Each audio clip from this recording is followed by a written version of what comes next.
سيدنا وسندنا وحبيبنا وطبيبنا وطبيب أرواحنا محمدا عبد الله ورسوله أرسله بالحق بشيرا ونذيرا وداعيا إلى الله بإذنه وسراجا وقمرا منيرا أما بعد فقد قال الله تعالى في كلامه المجيد وفي فرقانه الحميد أعوذ بالله من الشيطان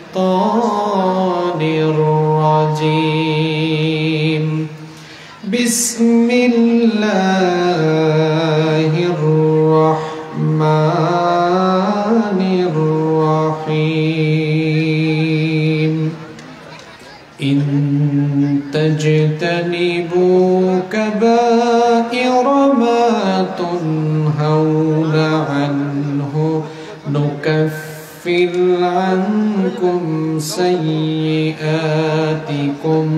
وندخلكم مدخلا كريما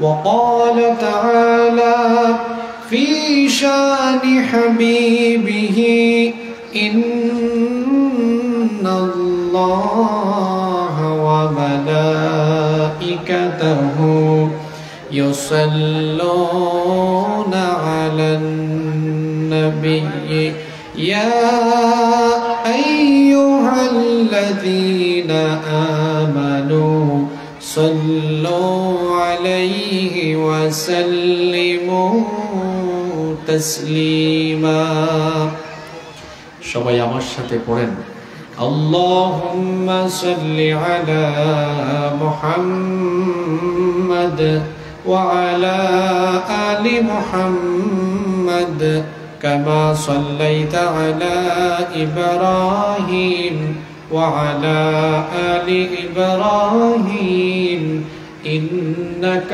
حميد مجيد اللهم بارك على محمد وعلى آل محمد كما باركت على إبراهيم وعلى آل إبراهيم إنك حميد مجيد ربي زدني علما ربي زدني علما رب اشرح لي صدري ويسر لي أمري واحلل عقدة من لساني يفقه قولي سبحانك لا علم لنا إلا ما علمتنا إنك أنت العليم الحكيم صدق الله العظيم বাংলাদেশের ঐতিহ্যবাহী চাঁপাইনবাবগঞ্জ জেলার গোমস্তাপুর উপজেলার অন্তর্গত হুজরাপুর রহনপুর যুব সমাজের উদ্যোগে আয়োজিত আজকের এই তৃতীয় বার্ষিক তাফসীরুল কোরআন মাহফিলের মোহতারাম শ্রদ্ধাভাজন সভাপতি বিশিষ্ট শিক্ষাবিদ রহনপুর PM আইডিয়াল কলেজের সম্মানিত লেকচারার জনাব ডক্টর মোহাম্মদ মিজানুর রহমান, আজকের মাহফিলের সম্মানিত প্রধান অতিথি বিশিষ্ট পার্লামেন্টারিয়ান, বিশিষ্ট রাজনীতিবিদ, চাঁপাইনবাবগঞ্জ ২ আসনের সাবেক সংসদ সদস্য জনাব আলহাজ মোহাম্মদ আমিনুল ইসলাম, প্রধান উপদেষ্টা বিশিষ্ট ব্যবসায়ী ও সমাজসেবক জনাব মোহাম্মদ রাশেদ আলী, পোস্টারে উল্লেখিত সম্মানিত বরেণ্য অতিথিবৃন্দ, আল্লাহ তাআলা সকলকে দ্বীনের জন্য, কোরআনের জন্য কবুল করে নেন। আমরা সবাই বলি আমিন। আজকের মাহফিলে আলোচনা রেখেছেন হাফিজ মাওলানা মুহাম্মদ আলতাসউদ্দিন, বক্তব্য রেখেছেন মাওলানা মুহাম্মদ জাকি আজম হাফিদাহুমুল্লাহ ওয়া রাআহুম। আল্লাহ তাআলা তাদেরকে হায়াতান তাইয়্যিবা, সিহহাতান কুল্লিয়া দান করেন। আমাদের প্রত্যেককে আল্লাহ ইলম এবং আমলগত যোগ্যতা আরো বাড়িয়ে দেন। আমরা সবাই বলি আমিন। মাহফিলে উপস্থিত হযরত উলামায়ে কেরাম, এসেছেন বিভিন্ন প্রতিষ্ঠানের আসাতিজায়ে কেরাম, সম্মানিত শিক্ষক মণ্ডলী, এসেছেন বিভিন্ন মসজিদের খোতাবা এবং আইম্মায়ে কেরাম, আমার সামনে বসা পিতৃতুল্য সম্মানিত মুরব্বিয়ানে আযম, যুগে যুগে আল্লাহর জমিনে আল্লাহর দ্বীন প্রতিষ্ঠায় যারা অগ্রসেনানীর ভূমিকা পালন করেছেন, আমার কলিজার টুকরা প্রিয় যুবক, তরুণ এবং ছাত্র ভাইরা, পর্দার আড়াল থেকে শ্রবণরতা সম্মানিতা মা এবং বোনেরা, উপস্থিত মিডিয়ার প্রিয় কর্মী এবং সাংবাদিক ভাইরা, প্রশাসন এবং গোয়েন্দা সংস্থার সম্মানিত ভাইয়েরা, প্রিয় হুজরাপুর, রহনপুর, গোমস্তাপুর তথা আমার প্রিয় চাপাই নবাবগঞ্জবাসী, আপনারা সবাই কেমন আছেন? আমাকেও আপনারা জিজ্ঞেস করেছেন, এজন্য আপনাদের প্রতি কৃতজ্ঞতা জ্ঞাপন করছি। আলহামদুলিল্লাহ আলা কুল্লি হাল ওয়া ফি কুল্লি মাকান। আলহামদুলিল্লাহ, মহান রব আমাকেও ভালো রেখেছেন, আমাদের সবাইকে সুস্থতার সাথে বাঁচিয়ে রেখে আজকের এই সুন্দর, বরকতময়, নান্দনিক এবং জান্নাতি এই আয়োজনে আমাদেরকে শামিল হওয়ার তৌফিক যিনি দান করেছেন, গলার আওয়াজ বড় করে সবাই বলেন তো তিনি কে? সেই মহান রবের জন্য হৃদয়ের সবটুকু ভালোবাসা, আবেগ, অনুভূতিকে উজাড় করে দিয়ে খুশি মনে, প্রাণবন্ত আওয়াজে, উচ্চ কণ্ঠে কালিমাতুশ শুকর আদায় করে আমরা সকলেই পড়ছি আলহামদুলিল্লাহ। প্রিয় গোমস্তাপুর, চাঁপাইনবাবগঞ্জবাসী, মানুষের জীবনে সময় হচ্ছে সবচেয়ে মূল্যবান সম্পদ। যে সময় চলে যায় সেই সময়কে আর ফিরিয়ে আনা যায় না। সময়কে কাজে লাগিয়ে সম্পদশালী হওয়া যায়, কিন্তু সম্পদশালী ব্যক্তি তার সকল সম্পদ দিয়েও জীবনের ফেলে আসা সময়কে আর ফিরিয়ে আনতে পারবে না। এজন্য সময়, এটি হচ্ছে মানুষের জীবনের সবচেয়ে গুরুত্বপূর্ণ মূলধন, সবচেয়ে গুরুত্বপূর্ণ পুঁজি। আর এই সময়ের সমষ্টিই তো জীবন। What is life? জীবন কি? জীবন হলো সময়ের সমষ্টি। সময়ের সমষ্টির নাম হলো জীবন। তো সময় যেহেতু থেমে থাকে না, এই সময় চলে যায়। আপনারা বামে কোনো কথা বলবেন না। আপনারা কথা বললে ওনারা কি শিখবে? আপনাদেরকে সম্মানিত অতিথি বানিয়ে চেয়ারে রাখা হয়েছে, আপনাদেরকে দেখে ওনারা শিখবে। আপনারা আমার দিকে তাকান, কোরআনের কথা শোনেন, ওনারাও তাকাবে। তো সময় চলে যাচ্ছে, এজন্য আমরা অহেতুক অপ্রয়োজনীয় কোনো কথা বলে সময় নষ্ট করব না। আমরা আল্লাহর কোরআন থেকে হেদায়েতের নিয়তে প্রতিটি কথা বলার এবং শোনার চেষ্টা করব। মহান আল্লাহ আমাদেরকে হেদায়েতের নিয়তে বলার এবং শোনার তৌফিক দান করেন। আমরা সবাই বলি আমিন। সম্মানিত উপস্থিতি, এই পৃথিবীতে আমাদেরকে যিনি সৃষ্টি করেছেন, জোরে বলেন তো তিনি কে? সে আল্লাহ তাআলা আমাদেরকে সৃষ্টি করেই তার দায়িত্ব শেষ করেননি, বরং এই পৃথিবীতে আমরা কি বলবো, কি বলবো না, কি করব, কি করব না, কি খাবো, কি খাবো না, কোথায় যাব, কোথায় যাব না, সব কিছুর একটা সীমারেখা তিনি নির্ধারণ করে দিয়েছেন। আল্লাহর দেওয়া এই সীমারেখা লঙ্ঘন করে যারা সীমা লঙ্ঘনকারী, পাপী, তাপী, গুনাহগার, তারা যারা গুনাহের সাথে সম্পৃক্ত তাদেরকে আমরা বলি গুনাহগার। আর মানুষ পৃথিবীতে যে গুনাহগুলো করে, এই গুনাহগুলো দুই ভাগে বিভক্ত, কাবাইর, সগাইর। কবিরা গুনাহ, সগীরা গুনাহ। আপনারা শুনতেছেন? কিছুটা পরিবেশ এলোমেলো মনে হচ্ছে, আমার দিকে তাকাবেন।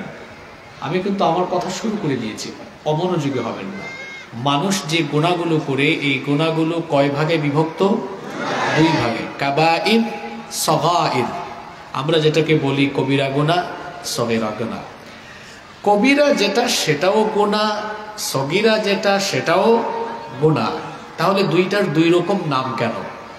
পার্থক্য আছে। পার্থক্য হচ্ছে, কবিরা গুনাহের চূড়ান্ত শাস্তি হলো জাহান্নাম। যে ব্যক্তি কবিরা গুনাহে লিপ্ত, সে যদি তওবা না করে মারা যায়, তাহলে ওই ব্যক্তির নেকামল থাকলেও এই নেকামল দিয়ে সে জান্নাতে যেতে পারবে না। কবিরা গুনাহগার, সে জাহান্নামে যাবে, তার জন্য জাহান্নাম। আবার কবিরা গুনাহে যে ব্যক্তি লিপ্ত থাকবে, তার জন্য আল্লাহ, তার উপরে আল্লাহ, রসুল এবং ফেরেশতারা লানত দেন। আবার কবিরা গুনাহে লিপ্ত ব্যক্তি দুনিয়াতেও তার দণ্ডবিধি পাবে। যেমন মাদকাসক্ত কোনো ব্যক্তি, কেউ যদি মাদক গ্রহণ করে, মদ পান করে, ইসলামী শরীয়তে তার শাস্তির বিধান হলো তাকে 80টা বেত লাগাতে হবে। কেউ যদি চুরি করে, ইসলামী শরীয়তে তার শাস্তি হলো প্রমাণিত হলে তার ডান হাত কেটে দিতে হবে। কেউ যদি জিনা করে, বেবিচার করে, ইসলামী শরীয়তে তার শাস্তি হলো অবিবাহিত হলে তাকে 100 বেত লাগাতে হবে আর 1 বছরের জন্য তাকে নির্বাসনে পাঠাতে হবে। আর যদি বিবাহিত হয় তাহলে পাথর নিক্ষেপ করে, রজম পাথর নিক্ষেপ করে তাকে হত্যা করতে হবে। তাহলে বোঝা গেল কবিরা গুনাহের শাস্তি আখিরাতের আগে দুনিয়াতেও আছে। এটা মারাত্মক গুনাহ। আর সগীরা গুনাহ, এটাও গুনাহ, কিন্তু এই গুনাহে যদি কেউ লিপ্ত থাকে, এটা মাফ করার অপশন দুনিয়ায় আছে। কেউ যদি কবিরা গুনাহ থেকে নিজেকে বাঁচায়, কবিরা গুনাহ যদি না করে, তাহলে ভুলবশত যদি সগীরা গুনাহ হয়েও যায়, কবিরা গুনাহ থেকে বেঁচে থাকার কারণে নেকামলের মাধ্যমে আল্লাহ তাআলা ওই ব্যক্তির সগীরা গুনাহ মাফ করে দেন। সুবহানাল্লাহ। দলিল কি? কোরআনুল কারীমের 4 নম্বর সূরা, সূরাতুন নিসায়ের 31 নম্বর আয়াতে রব্বুল আলামিন বলছেন, ইন তাজতানিবু কাবাইরা মা তুনহাউনা আনহু নুকাফির আনকুম সাইয়্যাতিকুম ওয়া নুদখিলকুম মুদখালান কারীমা। আল্লাহ তাআলা বলছেন, যে গুনাহ থেকে তোমাদেরকে নিষেধ করা হয়েছে, সেই সকল কবিরা গুনাহ থেকে যদি তোমরা তোমাদেরকে বাঁচিয়ে রাখতে পারো, তাহলে আল্লাহ তাআলা তোমাদের সগীরা গুনাহগুলো মাফ করে দিবেন এবং তিনি তোমাদেরকে সম্মানিত স্থানে অর্থাৎ জান্নাতে তোমাদেরকে বাসস্থান করে দিবেন। শর্ত কি? কবিরা গুনাহ থেকে তোমরা যদি বাঁচতে পারো, তাহলে কবিরা গুনাহ থেকে বেঁচে থাকলে সগীরা গুনাহ মাফ করে দেন কে? তাহলে বোঝা গেল গুনাহ মাফের জন্য একটা অন্যতম কন্ডিশন হলো কবিরা গুনাহ থেকে বেঁচে থাকা। কি থেকে বেঁচে থাকা? কিন্তু দুঃখের কথা হলো আমরা কত মুসলমান এই কবিরা গুনাহে লিপ্ত আছে। কবিরা গুনাহে লিপ্ত থাকলে কিন্তু পরিণতি বড় ভয়াবহ হবে, বড় সাংঘাতিক হবে। এজন্য কবিরা গুনাহ থেকে নিজেকে বাঁচিয়ে রাখতে হবে। কবিরা গুনাহ থেকে বেঁচে থাকলে সগীরা গুনাহ মাফ হয়ে যাবে। এই সগীরা গুনাহ মাফ করে দিবেন কি? আল্লাহ। কবিরা গুনাহ থেকে বাঁচতে হবে। প্রশ্ন হলো কবিরা গুনাহ কি কি? কবিরা গুনাহের সংখ্যা অনেক, এটা নিয়ে ইখতিলাফ আছে। তবে আজ আমি আপনাদের সামনে এমন কিছু কবিরা গুনাহের ব্যাপারে আলোচনা করব যেগুলো আমাদের সমাজে অহরহ চলছে, আর আমরা এগুলোতে হরহামেশাই লিপ্ত হয়ে যাচ্ছি। এভাবেই আমরা নিজেদেরকে ধ্বংস করে দিয়ে নিজেদেরকে জান্নাতের পথ বাদ দিয়ে জাহান্নামের পথে আমরা পরিচালিত করে দিচ্ছি। ইন্না লিল্লাহি ওয়া ইন্না ইলাইহি রাজিউন। এজন্য মনোযোগ দিয়ে কথা শুনতে হবে। কয়েকটি কবিরা গুনাহর কথা আজকে বলবো ইনশাআল্লাহ। আল্লাহ আমাদেরকে সতর্ক হওয়ার তৌফিক দেন, বলেন আমিন। শুরু হচ্ছে নাম্বার 1, 1 নম্বর কবিরা গুনাহের মধ্যে সবচাইতে বড় গুনাহ হলো শিরকের গুনাহ। আকবারুল কাবাইরি আশশিরকু বিল্লাহ। সবচাইতে বড় কবিরা গুনাহ হলো আল্লাহর সাথে শিরক করা। হোয়াটস দ্য মিনিং অফ শিরক? মা মানা শিরক? শিরক শব্দের অর্থ কি? সোজা বাংলায় আমরা বুঝতে চাই। শিরক শব্দের মানে হলো কাউকে পার্টনারশিপ করা, অংশীদারিত্ব স্থাপন করা। অনেকে শরিকানা বিজনেস করে না, করে। আল্লাহ তাআলার একত্ববাদে, তার নাম বা গুণাবলীতে, তার ইবাদত কিংবা তার সার্বভৌম ক্ষমতায় তার সাথে কাউকে সমকক্ষ সাব্যস্ত করা মানে হলো তার সাথে শিরক করা। আপনারা বলবেন, হুজুর আমরা কেউ শিরকের সাথে লিপ্ত না, আমরা কেউ মূর্তি পূজা করি না, আল্লাহ ছাড়া কাউকে আমরা ইলাহ মানি না। শুধু এতটুকুতেই কিন্তু তাওহীদবাদী হওয়া যায় না। কারণ আমরা কথাবার্তায়, আকীদা বিশ্বাসে, চলাফেরায় শিরক করছি, এটা আমরা অনেকে টেরও পাই না। শিরকের ভয়াবহ তিনটা ক্ষতি আছে। যারা শিরকের গুনাহে লিপ্ত, এদের শাস্তি কয়টা? পরিণতি কয়টা? শিরক হলো সবচাইতে বড় কবিরা গুনাহ। এই শিরকে যারা লিপ্ত থাকবে তারা তিনটি ক্ষতির সম্মুখীন হবে। নাম্বার ওয়ান, এক নাম্বার, যে ব্যক্তি শিরকের সাথে লিপ্ত থাকবে ওই ব্যক্তি আল্লাহর ক্ষমা থেকে বঞ্চিত হয়ে যাবে, সে আল্লাহর ক্ষমা পাবে না। কোরআনে কারীমের 4 নম্বর সূরা সূরাতুন নিসা-এর 48 নম্বর আয়াতে রব্বুল আলামিন বলছেন, ইন্নাল্লাহা লা ইয়াগফিরু আন ইউশরাকা বিহি ওয়া ইয়াগফিরু মা দুনা যালিকা লিমান ইয়াশা ওয়া মান ইউশরিক বিল্লাহি ফাকাদ তারা ইসমান আযীমা। আল্লাহ তাআলা বলছেন, নিশ্চয়ই শিরকের গুনাহ ছাড়া আল্লাহ অন্য যে কোনো গুনাহ তিনি চাইলে মাফ করে দেন, কিন্তু শিরকের গুনাহ তিনি ক্ষমা করেন না। যে ব্যক্তি আল্লাহর সাথে শিরক করলো সে ব্যক্তি আল্লাহর ব্যাপারে মহা মিথ্যা জিনিস চাপিয়ে দিল। যে ব্যক্তি শিরকের সাথে সম্পৃক্ত হবে, এক নাম্বার যে ক্ষতি হবে, সে আল্লাহর ক্ষমা থেকে বঞ্চিত হয়ে যাবে। 2 নাম্বার ক্ষতি হলো, যদি কোনো ব্যক্তি শিরকে লিপ্ত হয়ে যায়, তার নামাজ, রোজা, হজ, যাকাত, যত ভালো ভালো আমল আছে, তার সকল নেক আমলগুলোকে যিনি বরবাদ করে দিবেন, নষ্ট করে দিবেন, তিনি কে?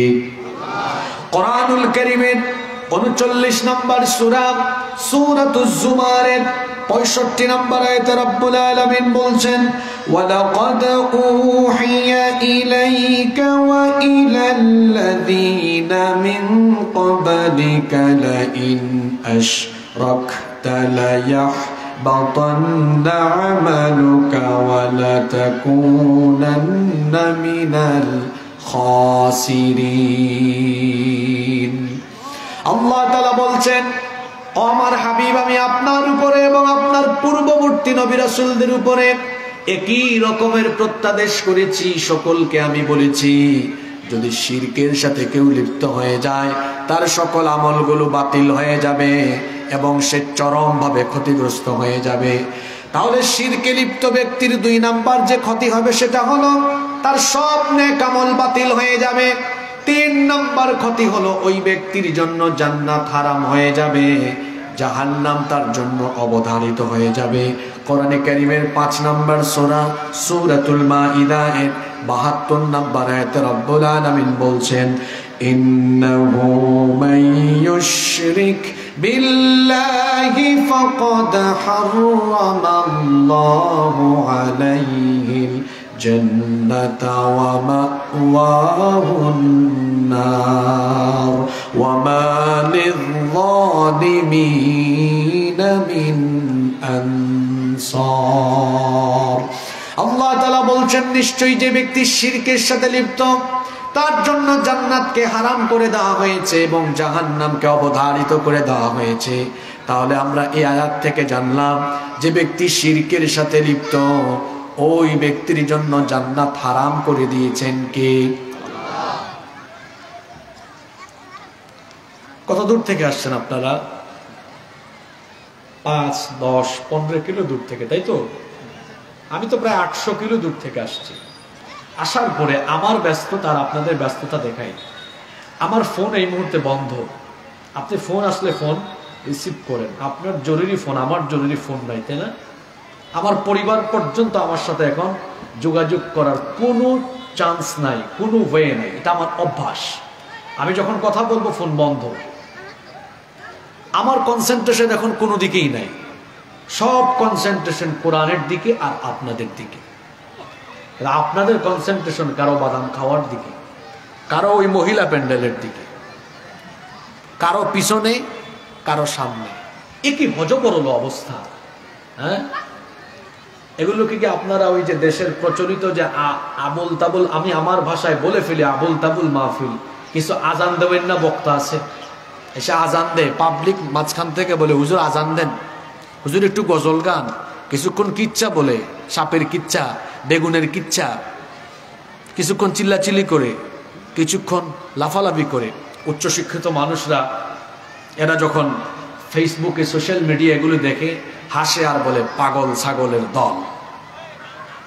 এটাকে সার্কাস মঞ্চ বানিয়েছে। আপনারা কি এটাকে সার্কাসের মঞ্চ বানিয়েছেন নাকি? আমি তো সালাম দেওয়ার পর থেকে যতগুলো কথা বলে যাচ্ছি, আমি তো আমার পয়েন্ট ওয়াইজ কথা বলছি। আপনি কোথায়? মনোযোগ কোন দিকে আপনার?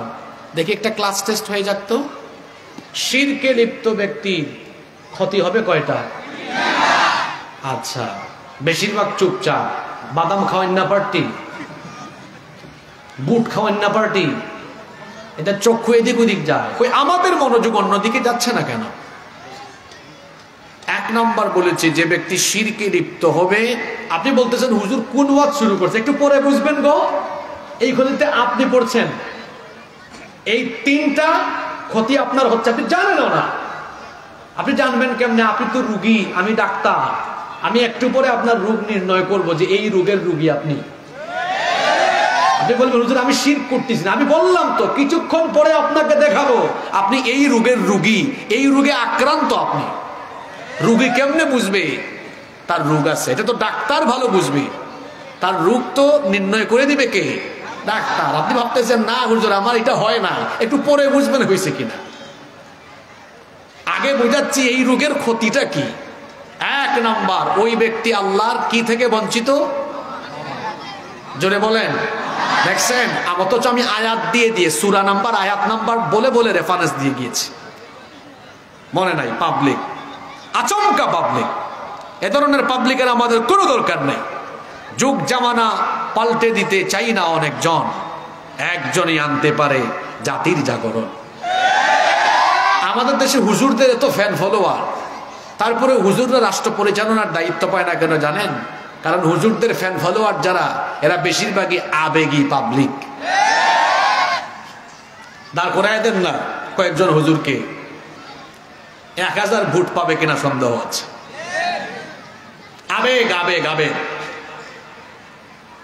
এরকম আবেগী মানুষের দরকার নেই। জ্ঞানগত যোগ্যতা এগিয়ে থাকতে হবে।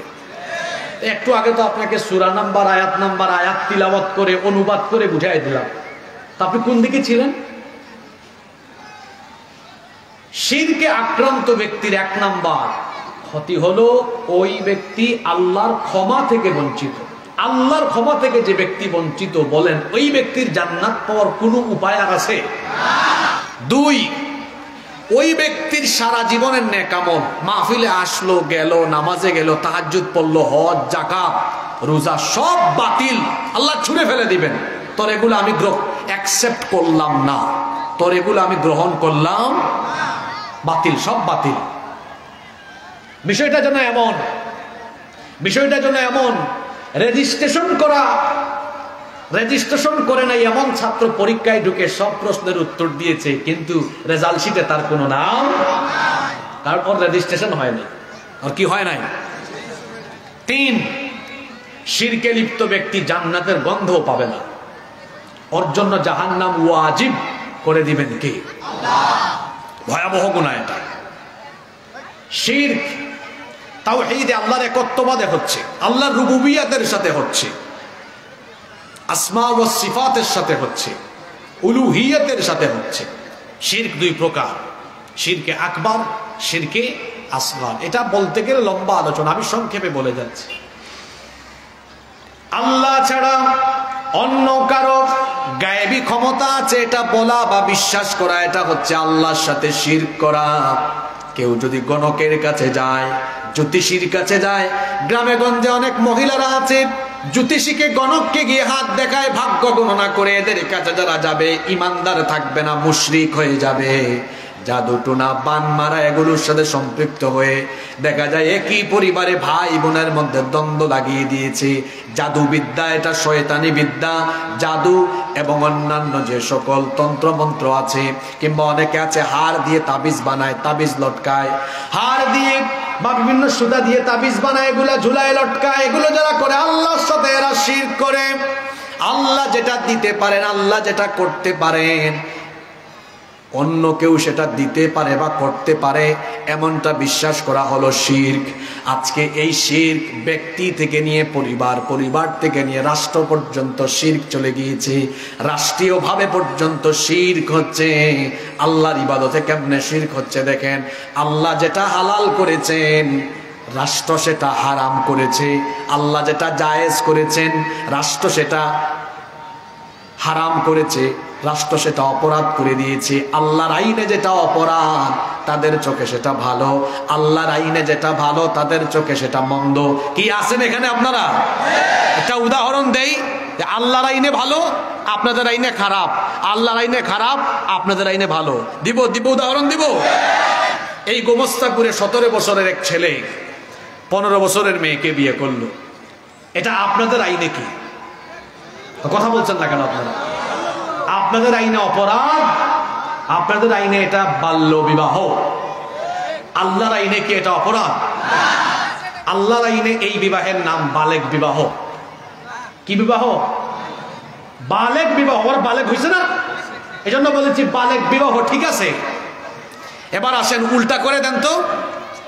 এখানে কি আম গাছ, এই আম গাছের তলায় 17 বছরের মুন্না 15 বছরের মুন্নিকে নিয়ে বসে বাদাম খায়, বুট খায়, ঢলাঢলি করে, মাখামাখি করে, হাত ধরে বসে থাকে। আল্লাহর আইনে কথা বলছেন না কেন? আল্লাহর আইনে অপরাধ, আল্লাহর আইনে, আপনাদের দেশের আইনে ব্যাপারই না, ব্যাপারই না। এটা আল্লাহ যেটা হালাল করেছেন আপনি সেটা হারাম করলেন, আল্লাহ যেটা হারাম করলেন আপনি সেটা হালাল করলেন। এটা হচ্ছে রাষ্ট্রীয় পর্যায়ে আল্লাহর ইবাদতে শিরক করা। এই শিরক বুঝি আমার দেশে নাই গো? আরো শুনবেন, এইটা বললেই আমার আজকের দিন লাগবে। কত কথা বলা যাবে এটা নিয়ে। মদকে আল্লাহ করে দিলেন কি? আপনাদের দেশে নিয়ন্ত্রিত মাত্রায় জায়েজ করা আছে, এজন্য নামও দেওয়া আছে মাদক নিয়ন্ত্রণ অধিদপ্তর। এই নাম দেখি আর হাসি আমি। এটার নাম হওয়া উচিত ছিল মাদক নির্মূল অধিদপ্তর, কিন্তু নাম দিয়েছি কি নিয়ন্ত্রণ। আমি এই গত সপ্তাহে গুলশানে, ঢাকার গুলশানে দুপুরবেলা লাঞ্চ করছি, দেখি গুলশানে বিরাট একটা রেস্টুরেন্ট, বাইরে লেখা আছে এখানে মাদক নিয়ন্ত্রণ অধিদপ্তর থেকে অনুমোদিত পন্থায় বারের ব্যবস্থা আছে। ও বাবা গো, আল্লাহ করেছেন হারাম, আর এরা সীমিত এরা করেছে সীমিত পরিসরে। এরকম বাংলাদেশে অনেক কিছু চলছে না? সংবিধান সংস্কার, এখন সংস্কার হচ্ছে, সেখানেও কত ধরনের শিরক আছে। ধর্ম নিরপেক্ষ মতবাদ, এটা সংবিধান থেকে বাতিল করতে হবে, কারণ এটা হলো শয়তানি মতবাদ, কুফরি মতবাদ। নিরপেক্ষতা বলতে আপনি কি বুঝেন? এই দুই ভাই ঝগড়া করছেন, আমরা এসে বললাম ভাই আমি আপনার পক্ষেও না ওনার পক্ষেও না, নিরপেক্ষ ভাবে বিচার করে দিব। ওনারা বললেন ভাই মানি, কারণ আপনি নিরপেক্ষ। পৃথিবীতে সব মানুষ ধর্মের পক্ষে, হিন্দুও তার ধর্মের পক্ষে, বৌদ্ধ, খ্রিস্টান, ইহুদি সব মানুষ তার ধর্মের পক্ষে। একমাত্র ধর্মের বিপক্ষে, বিরুদ্ধে, ধর্মের ব্যাপারে নিরপেক্ষ পাওয়া যায় একজনকে, তার নাম শয়তান। তার নাম কি? ওর কোনো ধর্ম নাই, অধর্মহীন, অধর্ম নিরপেক্ষ। সুতরাং ধর্ম নিরপেক্ষ মতবাদের অনুসারী যারা, শয়তানের মুরিদ তারা, শয়তানের মুরিদ যারা, জাহান্নামী তারা। ইউনূস গভর্নমেন্টকে বলবো এটা সংবিধান থেকে বাতিল করতে হবে। তারপরে কি কয়? সকল ক্ষমতার মালিক জনগণ, সকল ক্ষমতার উৎস। একটু আগে তো পয়েন্টগুলো শুনেন নাই, শিরকের ক্ষতি কি, এই রোগের রোগী আছে তো এখানে, বিভিন্ন দলের নেতা আছে, আমি তো কথা বলতে তাদেরকেও ছাড় দিব না। এরাও বিভিন্ন রাজনৈতিক সবাই গিয়ে বলে সকল ক্ষমতার মালিক আপনারা। ওই নেতাকে বলবো আবার ইমানদার হয়ে তওবা করে তারপর জনগণের সামনে আসে। আপনার ইমান ঠিক নাই মিয়া। সকল ক্ষমতার উৎসকে, এটা আমার কথা। আন্নাল কুওয়াতা লিল্লাহি জামিআ। আল্লাহ তো ক্ষমতার নামে সূরাও দিয়েছে, কোরআনের 67 নম্বর সূরা। এটা সূরার নাম সূরা মুলক। মুলক মানে কি? পাওয়ার, সভরেন্টি, অথরিটি। মুলক মানে ক্ষমতা, সার্বভৌমত্ব, কর্তৃত্ব, ক্ষমতা। এই সূরা আল্লাহ শুরু করেছেন কিভাবে? আল্লাহ বলছেন তাবারাকাল্লাযী বিয়াদিহিল মুলকু ওয়া হুয়া আলা কুল্লি শাইইন কাদির। বরকতময় সুমহান সেই সত্তা যার হাতে সকল ক্ষমতা, সকল ক্ষমতার মালিক যিনি, তিনি কি? আর আপনি বলেন সকল ক্ষমতার মালিক জনগণ, সকল ক্ষমতার মালিক মানুষ। সব বাদ দিলাম, এই দুর্বল 3.5 হাত শরীরের উপরে কি আপনার ক্ষমতা চলে? যদি এই দুর্বল 3 হাত শরীরের উপরে আপনার ক্ষমতা চলতো, তাহলে তো আপনার পেট ব্যথা হতো না, মাথা ব্যথা হতো না, গ্যাস্ট্রিক হতো না, আলসার হতো না, ক্যান্সার হতো না। আপনি তো এত তুচ্ছ যে আপনার নিজের শরীরকেই আপনি নিয়ন্ত্রণ করতে পারেন না। আর সে বলে মানুষ নাকি ক্ষমতার উৎস। এটা হলো একটা পাম্পিং, এটা হলো একটা জনগণকে পাম দেয়, আপনারাই ক্ষমতার মালিক। তো ক্ষমতার মালিক যদি তাদের যুক্তিতে জনগণই হয়, তাহলে তো জনগণ যেটা চাইবে সেটা হওয়ার কথা। তাহলে 15 বছর জোর করেছিল কেন? জনগণ তো চায় নাই। জনগণ যখন বলেছে নেমে যাও, যারা জনগণকে বলে সকল ক্ষমতার মালিক জনগণ, তখন তারা কি করেছে? ক্ষমতার মালিক তারা নিজেরা হয়ে স্বৈরাচারী মনোভাব নিয়ে জনগণের ট্যাক্সের পয়সায় কেনা গুলি জনগণের বুকে বিদ্ধ করে অন্যায়ভাবে, নির্মমভাবে গণহত্যা চালিয়েছে। এই হলো সকল ক্ষমতার মালিক বলা লোকদের আসল চরিত্র। কথা কি বোঝা যায়? শিরক, এই কথা বলা হলো শিরক। কার সাথে শিরক? সর্বময় ক্ষমতার মালিক হলেন আমার আল্লাহ। সর্বময় ক্ষমতা, সব ক্ষমতা কার হাতে? শিরকের সাথে কোনোভাবেই লিপ্ত হওয়া যাবে। অনেক মা বোনরা আছে, বাচ্চা কাচ্চা হয় না, তারপরে তাবিজের হাওলা হয়, জিন্দা পীর মুর্দা পীরের কাছে যায়। আছে না? কুকুর বছরে বাচ্চা দেয় কয়টা? হ্যাঁ, 7-8টা দেয়, তাই না? কোন পীরের মাজারে যায়? কারো কাছে যায়? আপনি তো যেভাবে যান, আপনার ইমান তো এখনো কুকুরের পর্যায়ে নিতে পারেন নাই, অত কারো কাছে যায় না। সন্তান দেওয়ার মালিককে, গণকের কাছে যাবেন না, জ্যোতিষীর কাছে যাবেন না, জাদু টুনা বান মারা এগুলো আছে না অনেক জায়গায়, এগুলো শয়তানি কাজ, কুফরি কাজ, আল্লাহর সাথে শিরক। এগুলো থেকে নিজের ইমানকে সেফ রাখতে কষ্ট হচ্ছে আপনাদের? তাইলে প্রথম নাম্বার পয়েন্টে কবিরা গুনাহ বললাম, সবচেয়ে বড় কবিরা গুনাহ এটা। কার সাথে শিরক করা? নাম্বার 2। 2 নম্বর কবিরা গুনাহ হচ্ছে পিতামাতার অবাধ্য হওয়া, মা বাবার সাথে বেয়াদবি করা। এরকম আছে না? খবরদার। আল্লাহর আনুগত্যের পরে সন্তানের জন্য যার আনুগত্য করা ফরজ, তারা হলেন তার ফাদার এবং মাদার, তার মা এবং বাবা।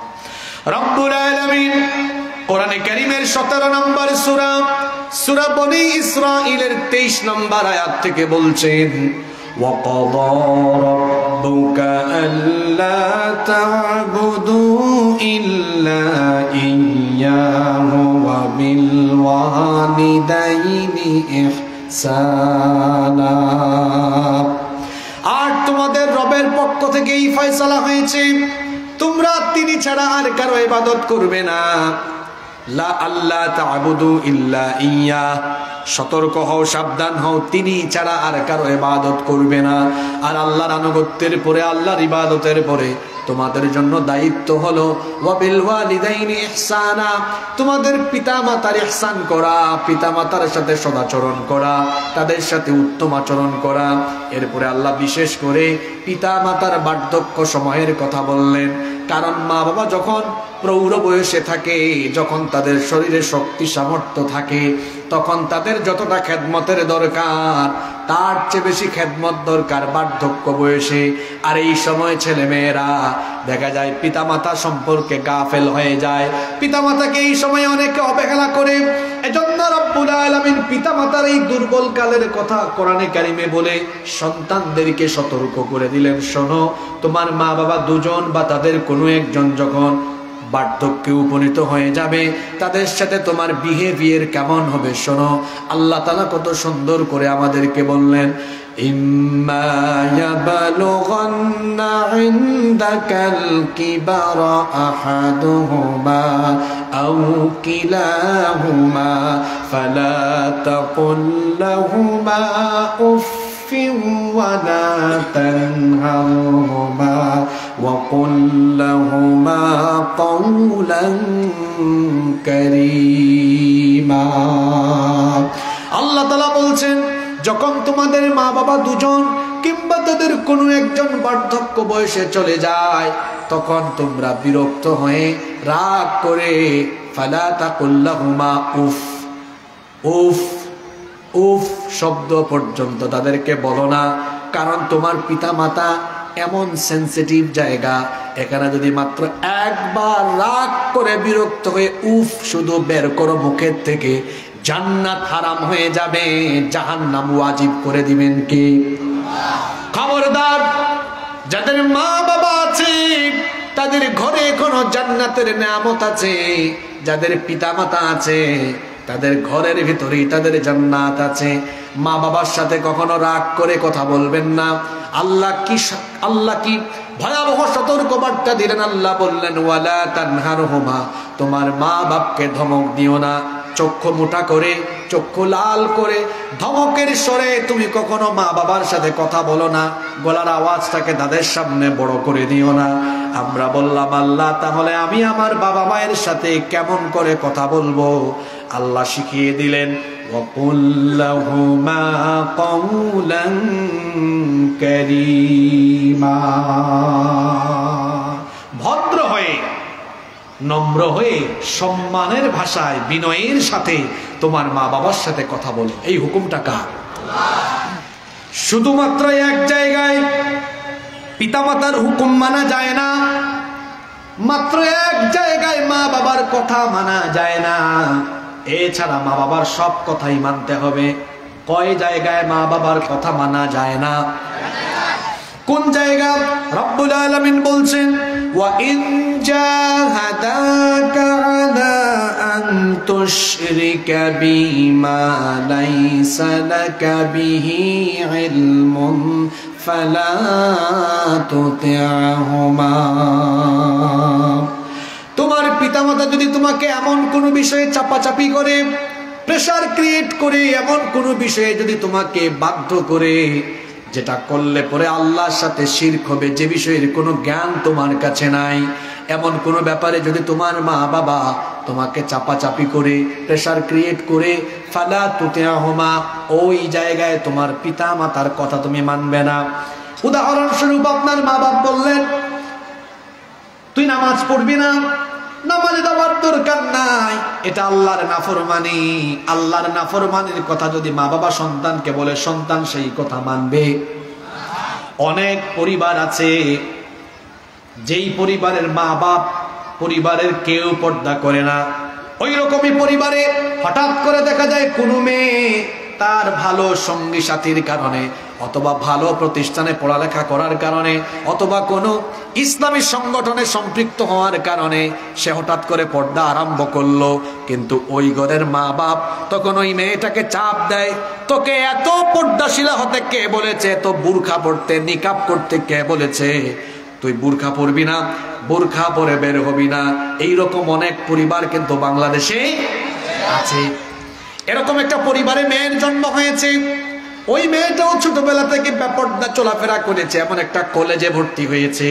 তার কলেজের বান্ধবী যারা, এরা ভালো করে গিয়েছে মিশতে মিশতে, চলতে চলতে, কিংবা এখানে কোনো ইসলামী সংগঠন আছে, এদের সাথে চলতে চলতে এখন তার মনোভাব পরিবর্তন হয়েছে, বোরখা পরা আরম্ভ করেছে, পর্দা করা আরম্ভ করেছে। কিন্তু বাড়ি থেকে তার মা বাবা চাপ দেয়, বোরখা ছেড়ে দাও, পর্দা ছেড়ে দাও, আমরা যেভাবে চলি সেভাবে চলবা। অনেক মেয়ে আছে বিয়ের সময় পাত্রপক্ষ দেখতে আসে, মেয়ে বলে শুধুমাত্র পাত্র আমাকে দেখতে পারে, অসুবিধা নাই, কিন্তু তার 14 গোষ্ঠী দেখার কোনো দরকার নাই। পিতামাতা এমন জালেম, বলে তোরে এত পর্দা করতে কে বলছে, তার 14 গোষ্ঠী তোরে দেখবে। এই যে আল্লাহর নাফরমানিমূলক কোনো বিষয় যদি কোনো মা বাবা তার সন্তানের উপরে চাপিয়ে দেয়, এই জায়গায় মা বাবার কথা মানা যাবে? আল্লাহ বলছেন ফালা তুতিহুমা, এটা তুমি মানবা না, মা বাবার কথা এই জায়গায় অমান্য করবা। তবে তোমার মা বাপ যদি জালিম হয়, মা বাপ যদি বেইনসাফ হয়, তোমাকে যদি আল্লাহর নাফরমানি করতেও বলে, তুমি সাবধান, তোমার মায়ের সাথে বাপের সাথে তুমি তর্ক করবে না, তাদের সাথে বেয়াদবি করবে না। দুনিয়াতে কেমনে চলবে আল্লাহ শিখিয়ে দিলেন, ওয়াসাহিবহুমা ফিদ দুনিয়া মারুফা। সাবধান, তোমার মা বাপ আল্লাহর নাফরমানি করতে বললেও, জালিম হলেও, মুশরিক হলেও তুমি তার কথা মানবে না, ঠিক আছে, কিন্তু তার সাথে বেয়াদবি করবে না। দুনিয়ায় তাদের সাথে উত্তম ভাবে জীবন যাপন করো, তার সাথে সুন্দর ভাষায় কথা বলো, কোন রকম বেয়াদবি করতে পারবা। যুবক ভাইরা কি শুনতেছেন আমার কথা? কি বললাম? মা বাবা যদি জালিম হয়, জালিম মুশরিক হয়, কাফির হয়, বেইনসাফ হয়, তারপরেও দুনিয়াতে মা বাবার সাথে বেয়াদবি করার কোনো ইখতিয়ার আপনার। আসমা বিনতে আবু বকর রাদিয়াল্লাহু আনহা, আবু বকর রাদিয়াল্লাহু আনহার, আবু বকর রাদিয়াল্লাহু আনহুর মেয়ে, তিনি নবীজিকে বললেন, ইয়া রাসূলুল্লাহি, আমরা বলি সাল্লাল্লাহু আলাইহি ওয়াসাল্লাম, আমার মা তো এখনো মুশরিকা, তিনি এখনো ঈমান আনেন নাই, আমি আমার মায়ের সাথে কেমন ব্যবহার করব? আল্লাহর নবী বললেন, অবশ্যই তুমি তোমার মায়ের সাথে সুন্দর আচরণ করবে। তিনি যদি মুশরিকা হন, তারপরেও তার আনুগত্য করা তোমার জন্য ফরজ। সুবহানাল্লাহ। একজন সাহাবী এমন আছেন, যিনি সবচাইতে বেশি সংখ্যক হাদিস বর্ণনা করেছেন, নবীজি থেকে সবচেয়ে বেশি হাদিস তিনি বর্ণনা করেছেন। তাকে বলা হয় সাইয়্যিদুল মুহাদ্দিসিন। ওই সাহাবীর নাম হলো আবু হুরায়রা রাদিয়াল্লাহু আনহু। তিনি ইসলাম কবুল করেছেন, কিন্তু তার মা এখনো কাফেরা। একদিন আল্লাহর নবীর সামনে এসে তিনি কান্না করছেন। রাসূল জিজ্ঞেস করলেন, কি ব্যাপার আমার প্রিয় আবু হুরায়রা, তুমি কাঁদো কেন? আবু হুরায়রা রাদিয়াল্লাহু আনহু বললেন, নবী গো, আমি যে ইসলাম কবুল করেছি, আমার মায়ের মন খারাপ, আর আমি যে প্রতিদিন আপনার খেদমতে হাজির হই, এজন্য আমার মা আমাকে গালি দেয়, বকা দেয়, কোনো দিন আমার গায়ে হাত তুলে, আজকেও আমার গায়ে হাত তুলেছে। রাসূল বললেন, আবু হুরায়রা, তুমি ইসলাম কবুল করেছো, তোমার মা তোমাকে গালি দেয়, তুমি আমার কাছে আসো, এই জন্য তোমার মা তোমাকে পিটা দেয়, তোমার গায়ে হাত তুলে, তুমি কি অভিযোগ করো নাকি ইসলাম কবুলের কারণে আর আমার কাছে আসার কারণে যদি তোমার মা তোমার গায়ে হাত তুলে বাড়ি যাও, ফিরে গিয়ে তোমার মায়ের সাথে তারপরেও তুমি উত্তম আচরণ করো? কি বুঝলেন? খালি সুবহানাল্লাহ পড়লে হবে না। হ্যাঁ, ওই 3 দিন আগে জরিনা সকিনারে বিয়ে করে ঘরে আনছে। ওই জরিনা সকিনা বলে, আপনার মা, আপনার বাবা আমার সাথে এই বেইনসাফি করলো, এই কাজ করলো, আপনি তারপরে কি নবাব জাদা নসরুল্লাহ গিয়ে বললেন, বাবা আপনি নাকি আমার বউকে এটা বলেছেন, মা আপনি নাকি এটা করেছেন। আরে আপনার মা, আপনার বাপ যদি আপনার বউয়ের উপরে, আপনার উপর বেইনসাফিও করে, আপনার জন্য আপনার মা বাপের খেদমত করা ফরজ। তু শব্দ করা যাবে না, সাউন্ড করতে পারবেন না, আপনি কোনো সাউন্ড চলবে না এখানে। পিতামাতার সামনে উচ্চ স্বরে কোনো সাউন্ড করা যাবে, নিষেধ করে দিয়েছেন কে? বেয়াদব সন্তান, যে সন্তান তার পিতামাতার মুখের উপরে কথা বলে, ও বেয়াদব, ওর কোনো আদব কায়দা নাই, ওর সব ধ্বংস হয়ে যাবে, ও রাস্তার ফকির হবে, ও কুকুরের মতো রাস্তায় মরবে, এর আখিরাত তো শেষ হবে, দুনিয়াও শেষ হবে। যদি আপনি পৃথিবীতে সম্মান চান, রিজিক চান, পিতামাতার পায়ের কাছে পড়ে থাকেন, মা বাপকে খুশি করেন। মা বাপ খুশি হয়ে গেলে আল্লাহ গোটা পৃথিবীর সবকিছু আপনার পায়ের সামনে ফেলে দেবে। সুবহানাল্লাহ। কি করে আপনি মা বাপের সাথে ধমক দিয়ে কথা বলেন? কিভাবে আপনি মা বাবাকে ধমকান? এই মা বাবার অবদান আপনি ভুলে গিয়েছেন। আজকে আপনি মা বাবাকে চিকিৎসা করান না, মা বাবা অসুস্থ তার খবর নেন না, ঔষধপত্র কিনে দেন না, তাদেরকে একটু ভালো খাওয়ানো না, সব আপনি এখন ভুলে গিয়েছেন। বিবাহিত যারা বিয়ে করার পরেও কেউ যদি মার সাথে বাপের সাথে বেয়াদবি করে, আমি তাকে বলবো আপনি মাঝে মাঝে আপনার বউয়ের দিকে তাকাবেন। আপনার বউ যখন প্রেগন্যান্ট হয় বউয়ের দিকে তাকাবেন আর মায়ের কথা মনে করবেন। আপনার বউয়ের যখন 2 মাস 3 মাস পেটে বাচ্চা 2 মাস 3 মাস আসে, আপনার বউ তো আপনার পাশেই ঘুমায়, দেখবেন আপনার বউ কিন্তু রাতে ঘুমাইতে পারে না। আপনার বউ কিছুক্ষণ পর পর বমি বমি ভাব আসায় ওয়াশরুমে চলে যায়। দিনের বেলা খাবার খাইতে পারে না, রাতের বেলা কান্না করে, তার মাথা ব্যথা করে, শরীরে বিভিন্ন সমস্যা তৈরি হয়। এটা দেখেও কি নিজের জনম দুঃখিনী মায়ের কথা মনে পড়ে না? এইভাবে তো আপনাকে পেটে নিয়ে আপনার মাও মাসের পর মাস তিনিও কষ্ট সহ্য করেছেন। আপনার মা কত কষ্ট করলেন। আপনার বউ যখন বাচ্চা জন্ম দেয়, ডেলিভারির রুমে আপনার বউয়ের চিৎকারগুলো কি আপনি শুনেন নাই? প্রত্যেকটা চিৎকার, আপনার নিজের বউকে তো আপনি ভালোবাসেন, তার চিৎকারে আপনার কলিজায় মায়া তৈরি হয়, দয়া মায়া তৈরি হয়। কেন এটা মনে করতে পারেন না? আপনাকে জন্ম দিতে গিয়েও 30-40 বছর আগে যখন সব জায়গায় চিকিৎসাও পাওয়া যেত না, ওই সময়ে বাড়িতে আপনার মা আপনাকে জন্ম দিতে গিয়ে প্রসব বেদনায় চিৎকার করে করে কেঁদেছে। কত কষ্ট তিনি করেছেন। বর্তমান চিকিৎসা বিজ্ঞান বলছে একজন মানুষ সর্বোচ্চ 20 থেকে 25 ইউনিট পর্যন্ত ব্যথা সইতে পারে, কিন্তু আমাদের মা আমাদেরকে জন্ম দিতে গিয়ে 20 আর 25 নয়, 50 থেকে 55 ইউনিটের মারাত্মক বেদনা সহ্য করেছে। সেই মার সাথে আপনি বেয়াদবি করেন, মুখের উপর কথা বলেন, অসুস্থ মা তাকে ফেলে রেখেছেন। কি বেয়াদব সন্তান! অথচ তার মায়ের সকল অবদান সে ভুলে গিয়েছে। বয়স তখন 4 মাস 5 মাস 1 বছর 2 বছর। আপনার একটু জ্বর হলে মা সারা রাত ঘুমায় নাই, বাপ ঘুমায় নাই। যাদের সন্তান আছে, ছোট ছোট বাচ্চা আছে, শোনেন, আপনার বাচ্চা যদি রাত 3টার সময় কান্নাকাটি করে, আপনি তো ঘুমান না, কুলে করে নিয়ে তখন হাঁটাহাঁটি করেন। আপনার বাপ আপনার মাও এইরকম ঘুমায় নাই, আপনাকে কুলে নিয়ে নিয়ে আদর করে আপনাকে আগে ঘুম পাড়িয়েছে, তারপরে তারা নিজেরা ঘুমিয়েছে। কত কষ্ট তারা করেছেন। আপনি তাদের কুলে পেশাব পায়খানা করেছেন। সবার নাকে পায়খানার গন্ধ লাগে, কিন্তু মা বাবার নাকে, বিশেষ করে মায়ের নাকে কোনো পায়খানার গন্ধ লাগে? কত কষ্ট করেছেন এই মা বাবা। সেই মা বাবাকে যারা আঘাত দিবে, মা বাবাকে যারা কষ্ট দিবে, তারা যেন আল্লাহকে কষ্ট দিল। পিতা মাতাকে যে ব্যক্তি নারাজ করে দিবে, তার উপরে আল্লাহ নারাজ হয়ে যাবেন। আর যে ব্যক্তি তার পিতা মাতাকে খুশি করবে, তার উপরে যিনি খুশি হয়ে যাবেন তিনি কে? শীতকাল চলে এসেছে, বাজারে কমলা পাওয়া যাবে। এখন বাজারে যাওয়ার আগে জিজ্ঞেস করেন, বাবা অথবা মা আপনি কি খাবেন? বাবা মা হলেন এমন, সন্তানের টাকা খরচ হোক এটা তারা চান না।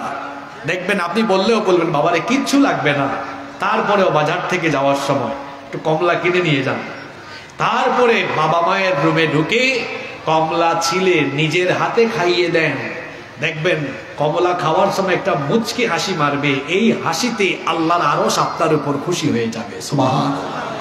যাদের মা বাবা বয়স্ক, বাতের ব্যথা, কোমরে ব্যথা, মেরুদণ্ডে ব্যথা, মাথায় ব্যথা, বুড়া হলে তো কত সমস্যা, ঘুমাইতে পারে না। কয়েকদিন বাবার রুমে গিয়ে, মায়ের রুমে গিয়ে বলেছেন, আব্বু আম্মু আপনার মাথাটা আমি একটু মাসাজ করে দেই, আপনার পিঠটা আমি টিপে দিই, পাটা টিপে দিই, আপনি ঘুমান।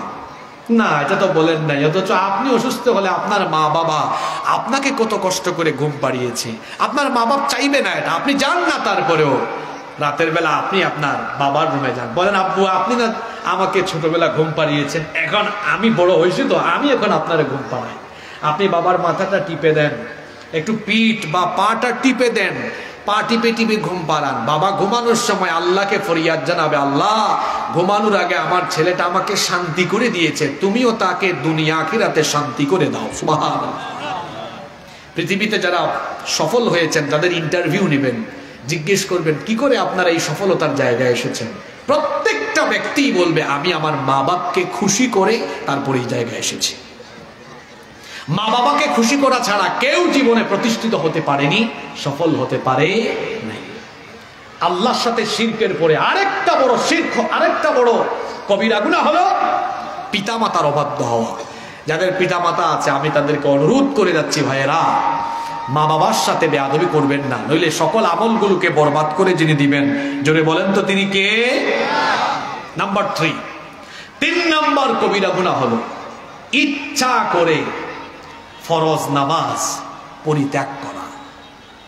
ইচ্ছে করে ফরজ নামাজ কাজা করা, ফরজ নামাজ ত্যাগ করা, এটাও আরেকটা বড় ধরনের কবিরা গুনাহ। এই রোগের রোগী তো বাংলাদেশে অনেক কম। কথা বললে তো রাগ করবেন আপনি, সত্য কথা তো বেশিরভাগ সত্য কথা তিতা হয়। এইখানেও মাহফিলে এসেছে অনেকে, জোহরের নামাজ নাই, ফজরের নামাজ নাই, মাহফিল ঠিক আছে, ওয়াজ শোনা নফল, নামাজ আদায় করা, জোরে বলতে হবে, নামাজ আদায় করা। যার মধ্যে নামাজ নাই তার মধ্যে ইমান। কয় হুজুর নাই কেমনে? আমার নামই তো ইমান আলী। ইমান থাকলো না কেমনে? আমার মা বাপ এত সুন্দর নাম রাখলো, আপনি বলতেছেন ইমান নাই। নাই কেমনে? আমার তো নামের একদম নাম থেকে নিয়ে ইমান আছে। আমি বললাম তাই, নাম কি? কয় মোহাম্মদ ইমান আলী। আমাদের দেশের অনেক মানুষ আছে যাদের নামের সাথে কাজের কোনো, নাম হলো ফজর আলী, ঘুম থেকে উঠে সকাল 10টায় ফজর আলীর ফজর নাই। নাম জোহর আলী, কোনোদিন জোহরে যায় না। নাম হলো রমজান আলী, রমজান মাসে দুপুর বেলা বিড়ি টানে, গাঞ্জা টানে। নাম হলো কুরবান আলী, সামর্থ্য আছে, কুরবানি দেয় না।